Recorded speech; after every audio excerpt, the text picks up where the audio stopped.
Listening and join the fun. Learning as we go, new words and stories. Adventures begun.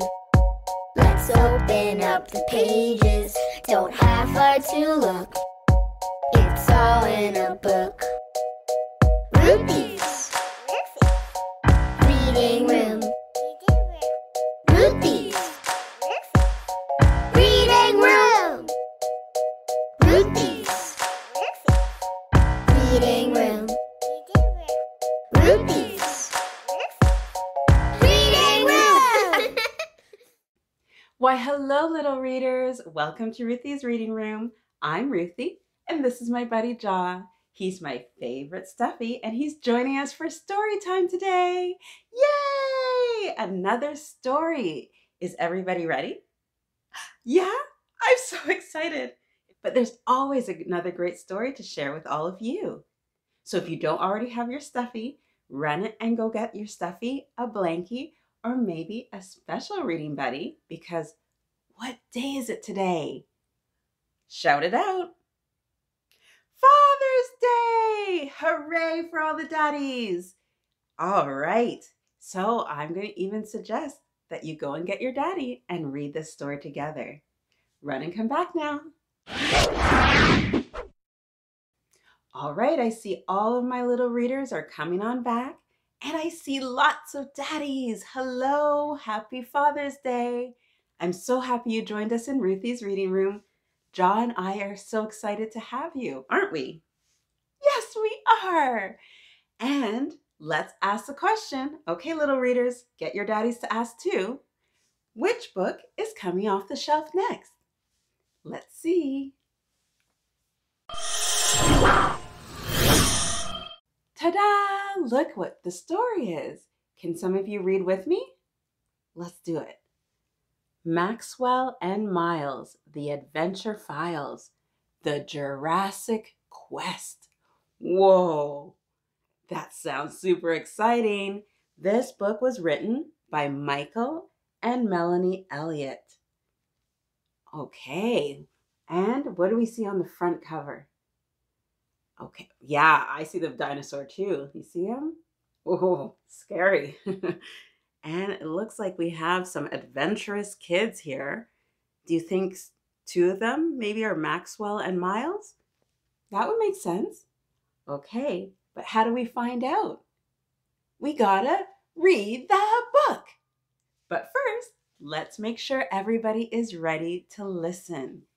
Okay, let's put Jaw in his reading spot. Okay, there we go. Usually he can see the pictures very well from there. And let's put our listening ears on and put our hands in our lap. And daddies, what do you think we should use today? Yeah, okay. We're going to use the glasses. I'm going to put on my glasses and make sure everybody is ready and listening for our story. Okay, great. I see everyone quieting down. Ready to go. Oh, I see your stuffy. Oh, yep. Big hug for daddy. Good job. Thumbs up. Okay, everybody looks like you're prepared to listen to the story. Let's dive in. A fun sci-fi learning adventure. The two boy geniuses, Maxwell and Myles, are sent on their second secret mission for the DSSR, the Department of Secret Scientific Research. Ooh, sounds mysterious. In this action-packed dinosaur adventure. In this series, Maxwell and Myles invent devices in a secret lab behind their bedroom wall and enlist the help of their super smart next-door neighbor, Jenny, for their missions. Join them on this exciting prehistoric journey as they explore the dangerous Jurassic period. How many of you are fans of dinosaurs out there? Your room is full of dinosaurs. You've got dinosaurs on the wall. You like to pretend to dig up dinosaur bones? If that's you, put up your hand. Oh, there's lots of you. Pretty fun stuff. Okay, and it says, dedicated to our awesome sons.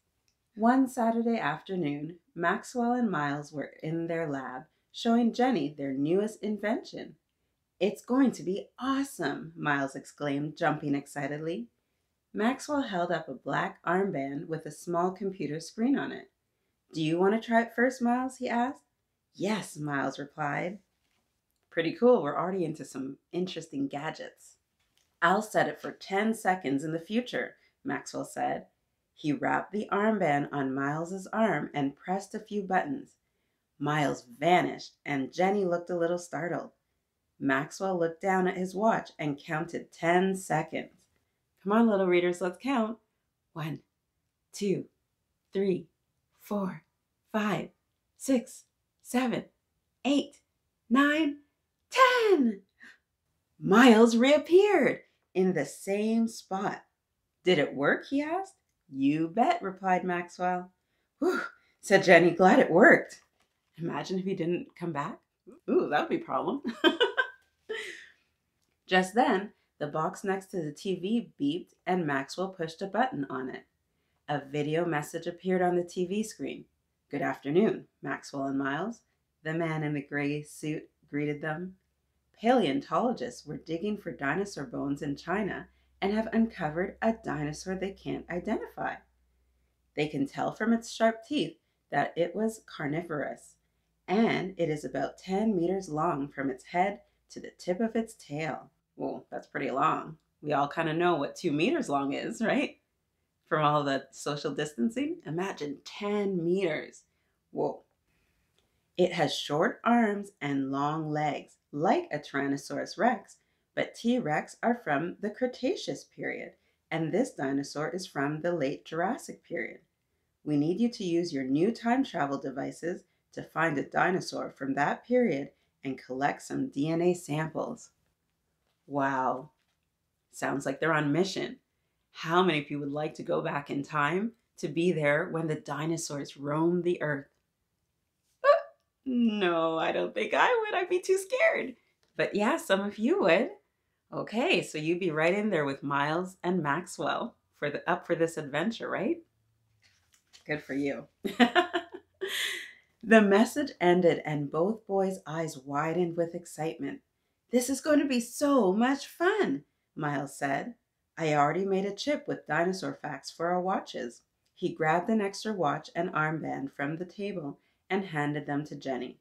"You should come with us. We'll need your help," he said. The boys and Jenny placed the chips in their watches and grabbed the time travel devices. "How does it work?" Jenny asked, looking at the armband.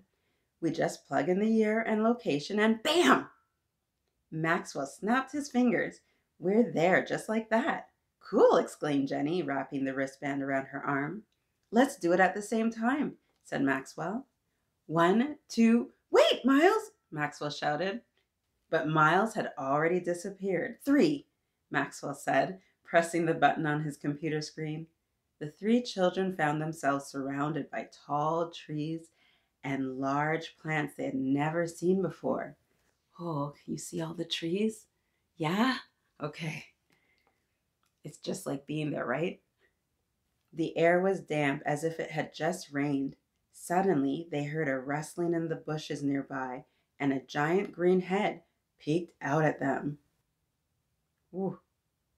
Now, if you were there with them, how would you be feeling right now? Maybe a bit excited? Your first sighting of something in the rustling trees? Maybe a little nervous? You're not sure what's coming out of there?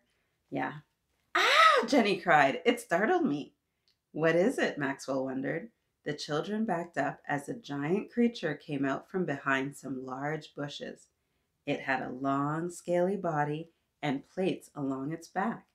As its tail whipped over Myles' head, he saw some spikes and gulped. "I hope it doesn't think we're its lunch," he said.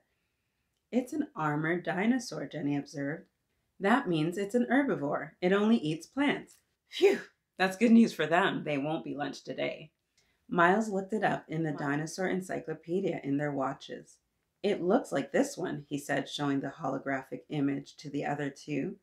"It's a Tuyangosaurus," he sounded it out.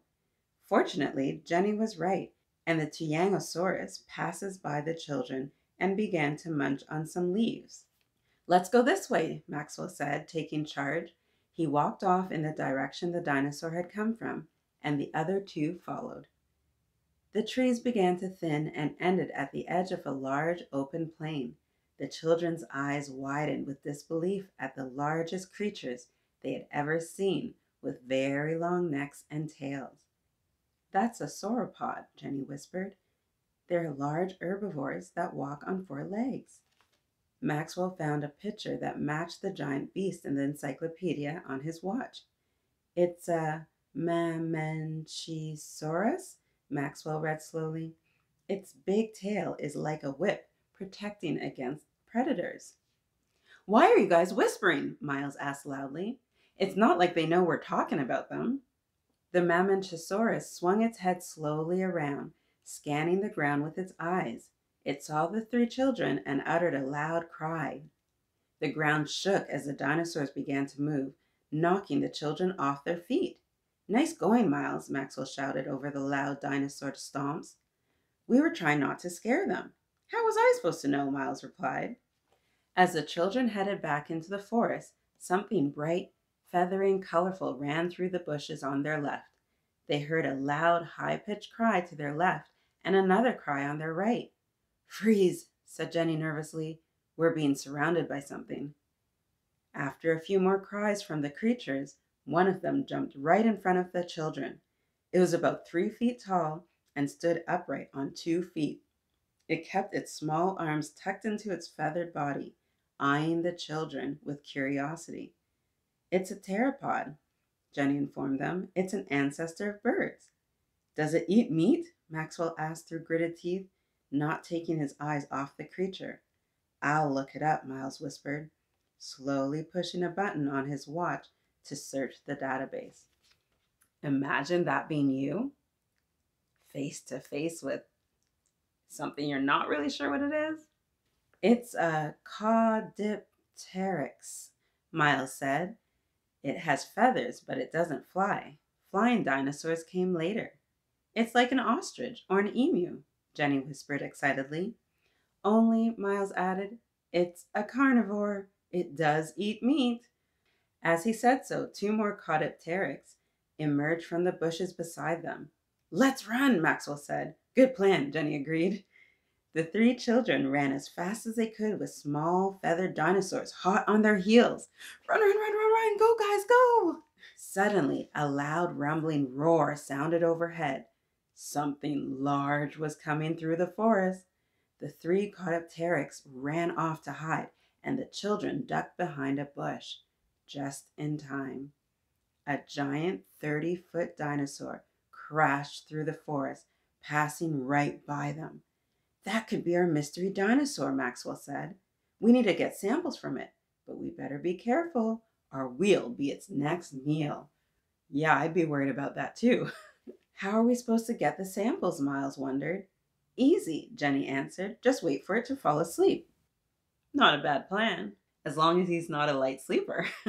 Jenny and the 2 brothers followed the dinosaur's trail of large 3-toed footprints until they came to an area with a giant pile of sticks and grass.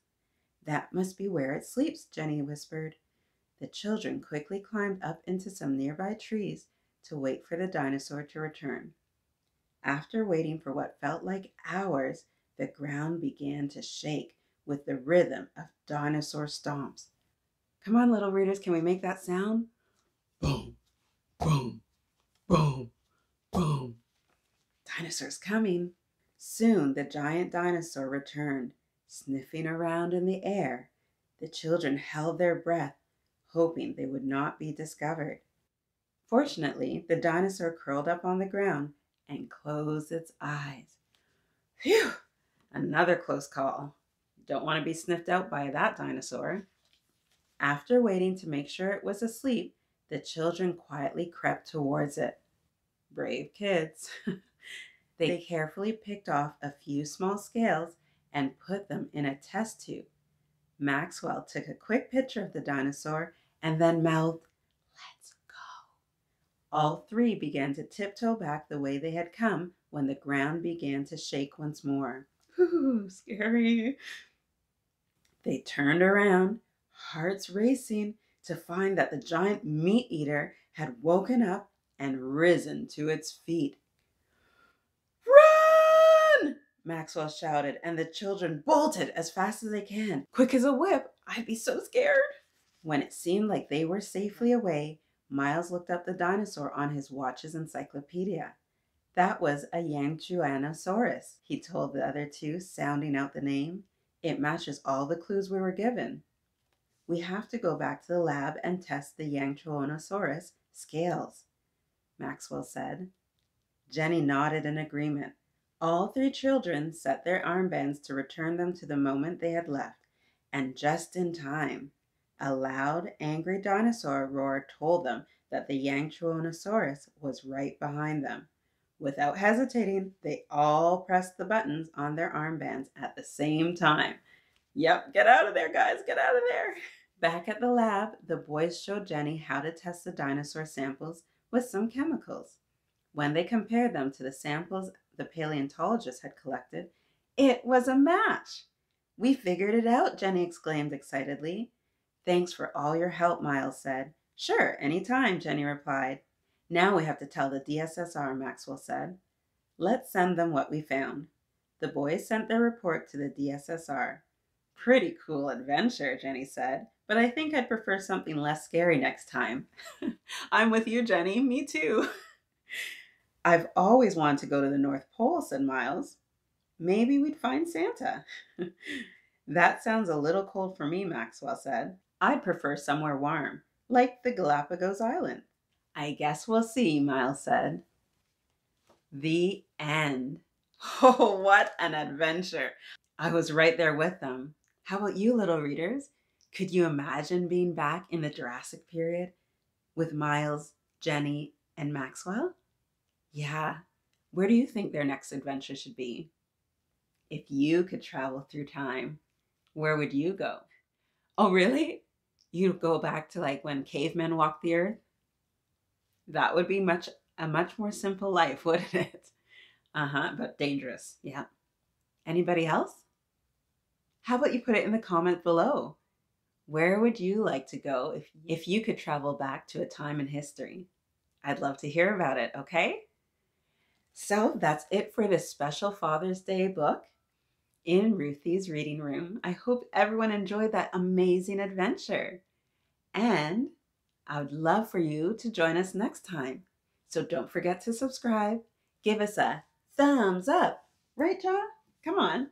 And hit that notification bell so you can read along with us next time. And remember, the best place to read is wherever you are with a book. How about you order this one and we'll read it again soon, okay? Excellent. Happy reading, little readers. Goodbye. Ruthy's read it.